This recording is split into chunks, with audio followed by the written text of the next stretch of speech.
எல்லாருக்கும் வணக்கம். நான் உங்கள் அன்பு சகோதரி நந்தினி ராதாகிருஷ்ணன். இன்னைக்கு இந்த பதிவில் நம்ம பார்க்க போற விஷயம் என்னென்ன பார்த்தீங்கன்னா, அரசைல தீபம் தாங்க.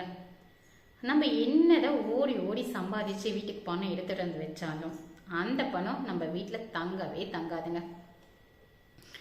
வீட்டில் சின்ன சின்ன சண்டை, மன கஷ்டம், எதுவுமே செட் ஆகாத மாதிரி ஒரு வாழ்க்கை. இதெல்லாம் உங்களுக்கு மட்டும்தான் நடக்குது அப்படின்னு நீங்கள் நினச்சிட்டு இருக்கீங்களா? இல்லைங்க, இன்னைக்கு பல பேருக்கு இதுதாங்க நடக்குது.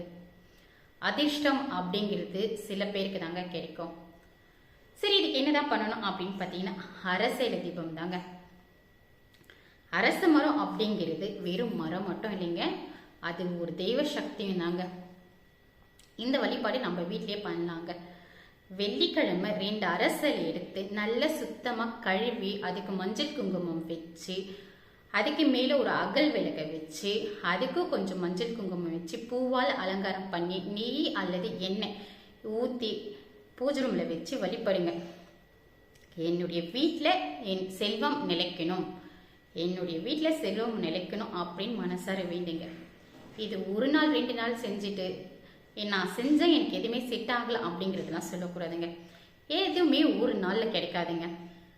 கஷ்டப்பட்டாதாங்க அதனுடைய பலன் நமக்கு கிடைக்கும். இது தொடர்ந்து 48 நாட்கள் நம்பிக்கையோடு செஞ்சுட்டு வாங்க. கண்டிப்பாக உங்கள் வீட்டில் செல்வம் நிலைக்குங்க. ஒரு சின்ன அரசியல் தாங்க நாளைக்கு உங்களுடைய வாழ்க்கையே பெருசாக மாற்ற போகுது. இந்த பதிவு உங்களுக்கு பிடிச்சிருந்தா லைக் பண்ணுங்க. மேலும் இது போன்ற வீடியோக்களுக்கு சப்ஸ்கிரைப் செய்வோம்.